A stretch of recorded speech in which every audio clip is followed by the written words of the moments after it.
तव कथामृतं तप्तजीवनं कविभिरीडितं कल्मषापहं श्रवणमङ्गलं श्रीमदाततं भुवि गृह्णन्ति जे भूरिदा जना। नमस्कार, अमृतबाणी चैनेले आपनादेर सकलके स्वागत। श्री श्री ठाकुर मा और स्वामीजीर रातुल चरणे शतकोटी प्रणाम जानिए शुरू करछि आमादेर आजकेर पाठ। 1886 एप्रिल दशम परिच्छेद। ठाकुर श्री रामकृष्ण काशीपुरेर बागाने नरेंद्रादि भक्त संगे बुद्धदेव और ठाकुर श्री रामकृष्ण भक्त संगे काशीपुरेर बागाने आছেন। आज शुक्रवार बेला 5टा, चैत्र शुक्ला पंचमी, 9 एप्रिल 1886।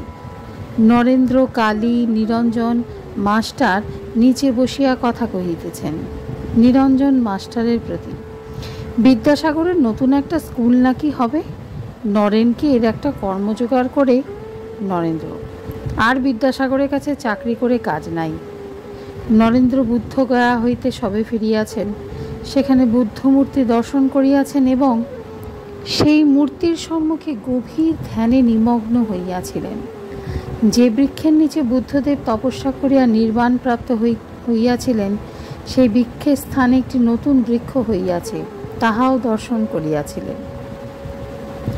কালী বলিলেন, একদিন গয়ার উমেশবাবুর বাড়িতে নরেন্দ্র গান গাহিয়াছিলেন, মৃদঙ্গ সঙ্গে খেয়াল, ধ্রুপদ ইত্যাদি। শ্রীরামকৃষ্ণ হলঘরে বিছানায় বসিয়া রাত্রি কয়েক দণ্ড হইয়াছে, মণি একাকী পাখা করিতেছেন। লাটু আসিয়া বসিলেন।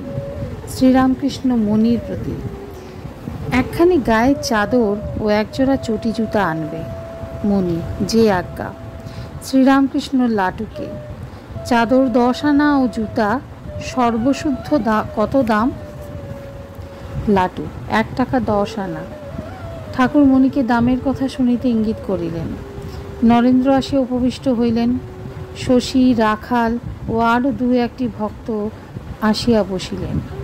ঠাকুর নরেন্দ্রকে পায়ে হাত বুলাইয়া দিতে বলিতেছেন। শ্রীরামকৃষ্ণ ইঙ্গিত করিয়া নরেন্দ্রকে বলিতেছেন, খেয়েছিস? বুদ্ধদেব কি নাস্তিক? অস্থি নাস্তির মধ্যের অবস্থা। শ্রীরামকৃষ্ণ মাস্টারের প্রতি সহাস্যে, ওখানে অর্থাৎ বুদ্ধগয়ায়, ওখানে গিয়েছিল। মাস্টার নরেন্দ্রের প্রতি, বুদ্ধদেবের কি মত? নরেন্দ্র, তিনি তপস্যার পর কি পেলেন তা মুখে বলতে পারেন নাই, তাই সকলে বলে নাস্তিক।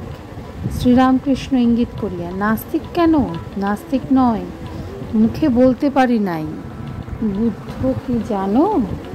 বোধ স্বরূপকে চিন্তা করে করে তাই হওয়া, বোধ স্বরূপ হওয়া। আজ্ঞে। নরেন্দ্র, আজ্ঞে হাঁ। এদের 3 শ্রেণী আছে, বুদ্ধ, অর্হত আর বোধিসত্ত্ব। শ্রীরামকৃষ্ণ, এ তারই খেলা, নতুন একটি লীলা। নাস্তিক কেন হতে যাবে? যেখানে স্বরূপকে বোধ হয় সেখানে অস্থি নাস্তির মধ্যের অবস্থা। নরেন্দ্র মাস্টারের প্রতি, যে অবস্থায় কন্ট্রাডিকশনস মিট, যে হাইড্রোজেন আর অক্সিজেনের শীতল জল তৈয়ার হয়, সেই হাইড্রোজেন আর অক্সিজেন দিয়ে অক্সিহাইড্রোজেন ব্লো পাইপ, জ্বলন্ত অতুষ্ণ অগ্নিশিখা উৎপন্ন হয়। যে অবস্থায় কর্মত্যাগ 2 সম্ভবে, অর্থাৎ নিষ্কাম কর্ম। যারা সংসারী ইন্দ্রিয়ের বিষয় নিয়ে রয়েছে তারা বলছে সব অস্থি, আবার মায়াবাদীরা বলছে নাস্তি। বুদ্ধের অবস্থায় অস্থি নাস্তির পরে। শ্রীরামকৃষ্ণ, এই অস্থি নাস্তির প্রকৃতির গুণ, যেখানে ঠিক ঠিক সেখানে অস্থি নাস্তি ছাড়া। ভক্তেরা কিয়ৎক্ষণ সকলে চুপ করিয়া আছেন। ঠাকুর আবার কথা কহিতেছেন। আজকের পাঠ এ পর্যন্তই। নমস্কার। কথামৃতের সুধাধারার সাথে শ্রী শ্রী ঠাকুর মা ও স্বামীজির অনুধ্যানের জন্য চ্যানেলটি সাবস্ক্রাইব করুন।